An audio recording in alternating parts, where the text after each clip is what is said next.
Hey guys, welcome back. I hope you are having an amazing day. Let's get right into the stories. The first one is an entitled People's Story. I learned a valuable lesson last summer about the dangers of dealing with a certain breed of entitled individuals known as Karen. In my neighborhood, we had our own resident Karen, a member of the homeowner association, who thrived on asserting her non-existent authority over everyone. Karen always believed she was right even when her claims were baseless and lacked any support from the homeowner association rules. Her narcissistic and irritating behavior had made her the least popular person in the neighborhood. Now, I take great pride in my backyard pool. It's a social hub, and I often invite friends and neighbors over to enjoy it. However, it's crucial to note that I am the gatekeeper of my oasis, and no one sets foot in it without my permission.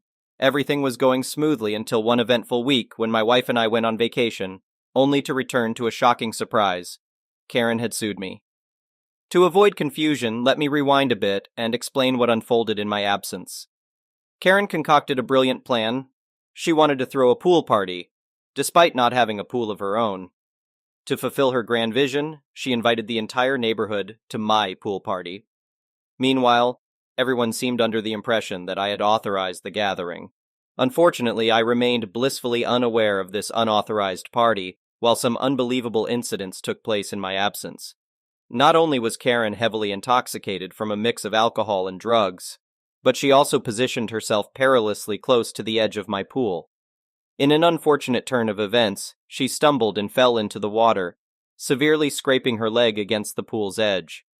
Chaos ensued, and an ambulance was summoned to handle the situation. Karen, furious about her self-inflicted injuries, began chastising everyone for the unsafe conditions in my yard. She vowed to have my death trap pool removed.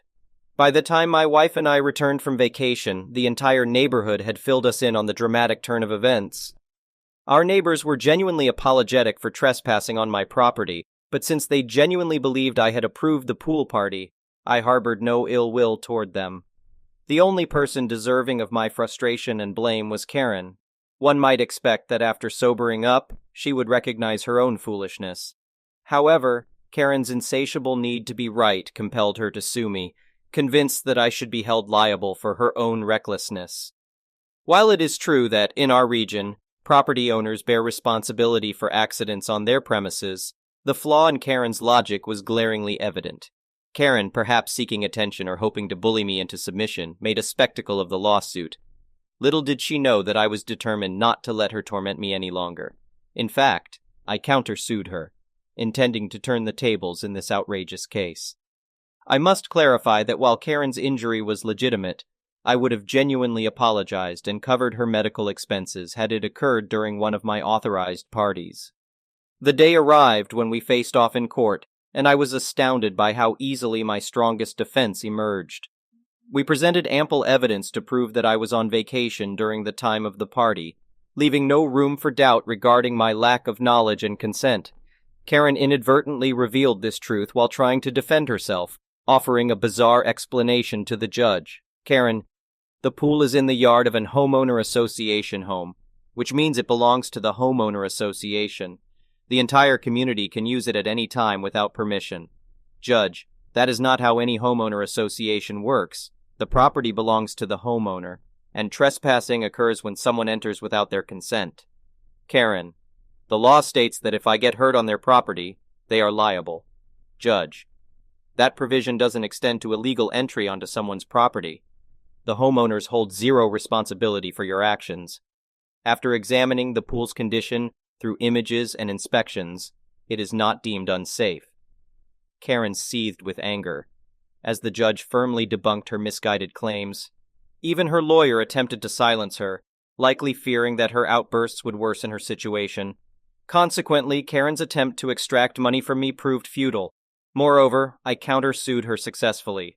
The court convicted her of misdemeanor trespassing, resulting in a mark on her record.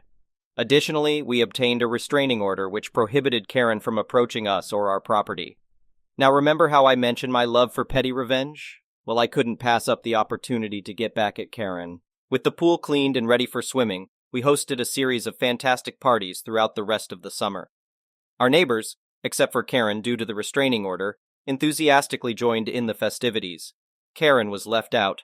unable to enjoy a single moment of swimming throughout the entire season. The satisfaction of witnessing her exclusion was an excellent form of revenge. I'd like to know what you would have done if you were in my shoes. Would you have chosen the path of petty revenge as I did? Or would you have extended another chance to Karen? Share your thoughts in the comments, and let's see how many of you relish the opportunity for some well-deserved payback when someone wrongs you. The next one is a pro-revenge story. I bought a house 4 years ago in a quiet neighborhood. I had wanted to get into that neighborhood for years. My best friend lives there. It was a couple of blocks from my kids' school. It was a good neighborhood. Then COVID hit. My neighbors across the street were forced to move at the beginning of the pandemic before the eviction moratorium was in place. They were really good neighbors. We were friendly with each other, and we were sad to see them go. So when the property owner rented to a new family, we were hoping we could cultivate a friendly relationship. Unfortunately, that was not the case. About a month after they moved in, the lockdown started, and that's when things went from 0 to 100 real quick. For the next year, every night, there was a huge party. Cars down the street, music so loud you could hear it over regular house noise in every room in my house. My friend in the next cul-de-sac would text me regularly if the music he was hearing was from my neighbors. We tried to be civil. I asked politely. I brought them beer. I offered some killer 420. Eventually, they threatened me and my wife, so we started calling the police. Almost every night for 4 months. We organized with the neighbors and they started calling the police as well. Eventually, the others gave up and started selling their houses because the renters were just that bad. We were still upside down on our place, so it wasn't an option for us. Eventually, the police told me that I needed to stop calling and that it wasn't their issue to deal with, that I was a bigger nuisance than the renters' music. It was at that time the housing market was taking off. Houses were selling in my area for $40-50K over appraisal value.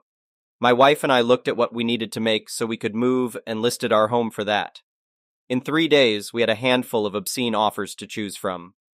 But it was the lowest offer that stood out to us the most.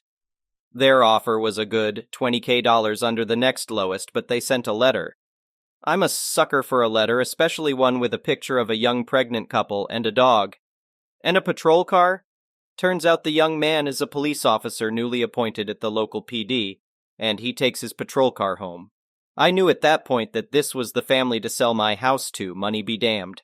I moved out as the neighbors were throwing a huge party. The next day, the police moved in, and they haven't had another one since. I drive by regularly on my way to my buddy's place. They just sit quietly in their garage looking bored. I make sure I honk and wave every time. The next one is a petty revenge story. So, I'm a black man living in Eastern Europe. Cue one fateful afternoon when I wanted to go down and collect something from a friend who was passing by. I press the elevator and wait for it to arrive. The elevator door opens, and there's a couple inside. But as I try to enter, the man blocks the passage, telling me to wait for the elevator to return. Mind you, I'm on the 7th floor, and my friend was already waiting for me to come down. Also, the elevator has a fixed time before its doors close, about 20 seconds. So you'll have to wait for the doors to close after you enter. Back to my story. I tell this man and his wife that I'm actually in a hurry and had to go down now, and he literally stands in front of the elevator entrance, shouting, "No!" His wife tells him to let me in since there was still space, but he refused. I said all right and decided to use the stairs. Cue my petty revenge. I ran down the stairs, didn't mind the cardio really, and pressed all the elevator buttons on all the lower floors. Got to my friend and collected my package, then ran back upstairs. On my way back up, I could hear the man cussing out inside the elevator and his wife's laughter. They hadn't even reached the ground floor yet. I felt so proud of myself. Ha ha! The next one is an entitled people story. This is a long story, and it started quite a few years ago, so I am an instructor at a small college. I teach artsy vocational classes and only have an MFA, and my school really favors more academic PhDs. This was all told to me when I was hired, but the dean at the time was incredibly kind about this and gave me a secret boost in pay to make up for the lack of favor. She told me that even though I would never be promoted, my area of expertise was valued, and as long as I stayed in my lane, I was very welcome. So before I ever got tenure, I worked for a few years and developed a slate of very popular classes that filled every semester. I was very happy and grateful to have the job. Titles mean nothing to me, and I was just happy to be successful at a job I loved that helped people. I also learned very quickly never to step on the toes of more senior faculty. I stayed in my lane. Then a woman was hired in another subgroup of my department. I never met her, nor was I involved in her hiring. She had nothing to do with me, but she does have a PhD. Then, before I ever met her, I saw on her social media that she announced that she would soon be teaching all my classes, and she was delighted to be doing that. I was shocked because I went through a rigorous hiring process, and I am exceptionally qualified to teach in my area. She has no publications in my area, and her degrees are only vaguely related to my area. I figured my chair would put her in her place, but I was wrong. Instead, I was called into the chair's office and told, "EW is very interested in what you do and wants to help you." I stared my chair down. "EW has a degree in X and she was hired to do Y. That doesn't have anything to do with me." The chair sighed. "Her degree is multidisciplinary and she is more than qualified." This shocked me because it was way out of protocol. There was a pecking order, one that I had followed. I also realized very quickly that if I gave in, I would have no job. I would be shunted off to teach stuff I wasn't qualified to teach. This gave me the courage to resist. And resist I did. Multiple meetings with my chair followed in which I was painted as difficult and unsupportive. Honestly, if the woman had had one shred of business teaching in my area, I probably would have succumbed to the pressure, but she was not qualified either by degree, experience, or publications. That made me mad. Meanwhile, an older colleague, who had been terrible to me and made me cry a few times, pulled me aside one day. Apparently, she had grown to respect that I wasn't letting the chair bully me. She told me to never verbalize permission for EW to take over any of my classes. Apparently, the rules of the school were and are that I was the one who decided who could sub for me or take over for me. I held firm. I was bullied over and over again. One time my chair very nearly physically threatened me and said, "Why can't you just say it?" The chair had no idea I had been tipped off why I needed to say it. I was told by another colleague that EW was bored with her area and didn't like what she got a degree in, and she only did that area because it's easier to get hired. I said her life choices weren't my problem and stood firm. My chair threatened not to support my tenure, but I actually had a bulletproof application. The chair couldn't do anything. Shunned by many colleagues, some of whom I thought were friends, I was called angry and unreasonable on a good day, an idiot at worst. One day, the sweet dear lady who had been responsible for hiring EW actually cried, apologizing and saying she was sickened by what was happening to me. EW had been their last choice and the only person they could get. This sweet, lovely woman wailed that EW was obnoxious and terrible. She also said that many people in the department supported me but were scared of the chair. She said I should just keep resisting. At least twice I was at school events, and when I told the person, both times high-up administrators, what I did/taught, they said, "Oh, I thought EW did that." I had to correct them. So I got tenure and stood firm. Meanwhile, a former student who was now teaching at a community college nearby told me EW was teaching there. He provided me with her bio from their website. Her listed credentials were my credentials. Luckily, that didn't last long. She didn't have the expertise, so I guess the gig just fizzled. One thing I never did was meet with EW. I was asked to so we could hash things out, and I said repeatedly that there was nothing to hash. I was happy in my job, and my job wasn't her job. I was always polite and professional if I had to deal with her, but I always avoided any potential traps. They wanted my verbal permission. I wouldn't give it. Finally, the chair stepped down. The next chair initially sided with the majority because he didn't know me very well, but then he got to know me and was fair. Eventually, EW stopped trying to do my job. She pushed her way into another area, and now she steers clear of mine. It really did take about 10 years to wear her down. So there was no real dramatic ending. I just held firm, and eventually EW gave up. The reason I am sharing is recently another colleague told me that he always thought EW and chair were having an affair, and this is why everything happened. Maybe I am naive, but the thought never crossed my mind. Plus, EW is actually not attractive at all, so I couldn't picture it. Anyway, over the years, whenever EW has done anything terrible or stupid, my colleagues will always share it with me. Still, I actually have little ill will left for her. I won most of the battles and the war, and that's good enough. I still love my job and my students, and I'm glad I fought for it. They say academia is the Game of Thrones without the beheadings. Fair, I think. The next one is an entitled parent story. My fiancée, Jane, found out she was pregnant in June 2021, and we announced it to our immediate families in August. At first, SM, stepmother I assume, was completely uninterested in our baby. Not that I expected much from the woman whose reaction to our pregnancy announcement was to ask Jane if she was sure it was mine. Even my dad berated her for that one. But she barely seemed to acknowledge the fact that we were expecting. Instead, she was more interested in my stepbrother, who was also engaged and would give her beautiful grandbabies soon. No complaints. We didn't want her involved, and we didn't even have to say anything. Planning our baby shower was complicated. Both Jane and I would have to work until the holidays, and I wanted to be involved. The due date was in February 2022, so we decided on early January as the best period of time. We enlisted 2 people as planners, my sister Laura and Jane's best friend Nina. Jane and I are mostly laid-back people. We didn't want a big party, nor did we want to spend too much money on it. We were saving for both our baby and the wedding. We decided early on that the shower would be co-ed. It would also have to be indoors, again January, and we settled on a guest list of 25 people, plus about a dozen kids. We came up with the idea of a pizza party. Jane, Luke, my brother-in-law, and I have had homemade pizza nights weekly since I moved in, and we thought it would be fun to incorporate that into the shower. Nina found an event venue with a pizza oven, and Laura figured out ways to incorporate classic baby shower elements into the theme. The resulting plans were awesome. Make your own pizzas, non-alcoholic drinks, and plain bodysuits for the kids to customize. Nina and Laura mixed pizza decor with baby decor and found pizza-shaped sweets. It almost seemed messy, and I was surprised they made it work, but we loved it. Most of the planning was finished by the middle of November.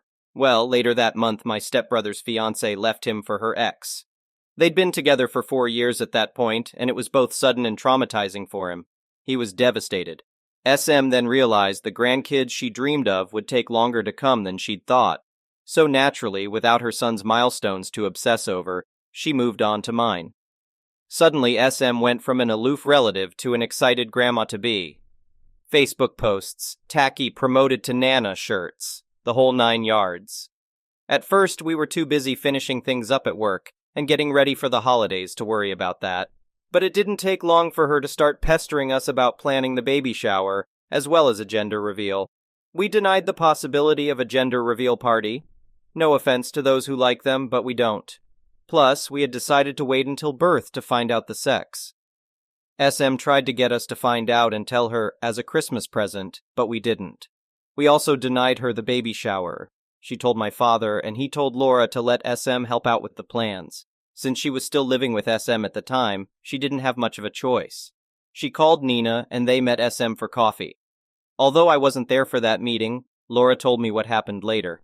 Before they could even mention their plans, SM started talking about hers. According to Laura, she pulled out a shockingly thick binder, complete with the words, "Oh baby," on the cover, colorful tabs, and pieces of fabric poking out, from her bag and skipped to the shower section. It was short compared to the rest of the binder, but still long. And it was all to describe her one and only baby shower project. Laura sent me pictures and... oh boy. I'll give her this. It looked like the most Instagrammable baby shower ever. That being said, it was also barely functional and obviously expensive. There were balloons, oversized teddy bears, giant alphabet blocks, and cringe-worthy signs everywhere. SM was going for pretty over-cozy, with uncomfortable chairs and some fancy food ideas that didn't look edible. Most of them had soft cheeses, which Jane couldn't eat. The color palette was just 3 different shades of pink with gold accents. We'd be fine with a pink baby shower if it at least tried to mix things up a little, but SM's pictures looked like Barbie had puked all over Hello Kitty's birthday party. When Nina tried to remind her that we didn't know the sex, SM said she just knew that it was a girl. Spoiler alert, it wasn't. SM also wanted an all-female, child-free party with fancy caterers and alcohol. She had written down a guest suggestion list containing some of her closest friends, neither mine nor Jane's moms were on it, and planned party games no one had any interest in trying out. Basically, the only thing everyone could agree on was to hold the party indoors. Laura and Nina weren't given an opportunity to show her their plans until she was done. Once they could, they explained that while they could find a way to incorporate some of SM's ideas, they had already settled on the pizza theme, She tried to protest, but Laura stated that it was kind of them to even offer that, as the shower was a month away and we'd already approved their plans. SM even called me to try to get them to change their minds, but I just repeated their words. My dad had found out he couldn't come to the shower, so he didn't get a say in anything anymore. The holidays came around, and the subject was dropped. SM seemed to be okay with the pizza party. Nina managed to pair some of the pink decor she wanted with matching blue items, and even added one of the huge teddy bears. Fast forward to a week before the shower. Jane was almost 8 months pregnant. Everything had been bought, all guests had RSVP'd, and pretty much everything was ready to go. The shower was set to start at 7 p.m. SM offered to get to the venue earlier to prepare everything. Laura agreed, mostly because she knew SM would complain if she didn't get to do anything, and the venue even let them drop off their decorations before the party. Jane and I promised to get there at 6. 2 days before the shower, however, the venue called Nina. They told her that SM had stopped by to drop off large, heavy boxes of what she called a little surprise for us. She'd informed them that she planned on showing up at 3:30 p.m. to start setting it up. They were calling to reinforce that the venue was only booked until 4 p.m. since SM almost threw a tantrum when told that. All of the decor was still at Nina's place, so she called Laura to check if they'd left anything with SM. Thankfully, my sister is both smart and used to this kind of situation, so she drove to the venue the next day and asked to see SM's boxes. She told me she wasn't even surprised by their contents when she opened them, but was still shocked at SM's audacity. All of the boxes were filled with pink, frilly decorations. Some of them seemed to be the exact same items SM had initially shown Laura and Nina. The signs, the balloons, the placemats, everything. Laura realized that's why SM intended to get to the venue earlier, to set up the baby shower she'd planned, and pretty much force us all to party in Barbie hell with her. She called Nina to figure out what to do. Neither of them could come at 4 p.m., so it was almost inevitable for SM to get her way. The most obvious solution they came up with was to throw everything away, but Laura had a better idea. That night, they called me and Jane. "Hey, want to destroy a party in 2 hours?" Laura got home and invited SM to go to a salon with her, lying about having coupons. SM agreed, and they planned on going right after SM was done preparing the baby shower. At 4 p.m. the next day, SM got to the venue. She was done setting things up by 5, I'll admit the woman is fast, and quickly left to meet Laura at the salon. Once they were together, Laura texted Nina that the coast was clear. At that, Jane, Nina, and I went to the venue. Sure enough, SM had prepared her party. To make this shorter, I won't describe it, but I will say it was so pink it almost made Jane nauseous. For the next 2 hours, Laura distracted SM at the salon while the three of us quickly took down every piece of decor SM had put up and replaced it with the pizza party stuff. We set up the activities, made up the tables, and put every pink item we found back in SM's boxes. It was actually really fun. We were done only minutes before the shower started. A handful of guests arrived before SM did, so I barely saw her all night.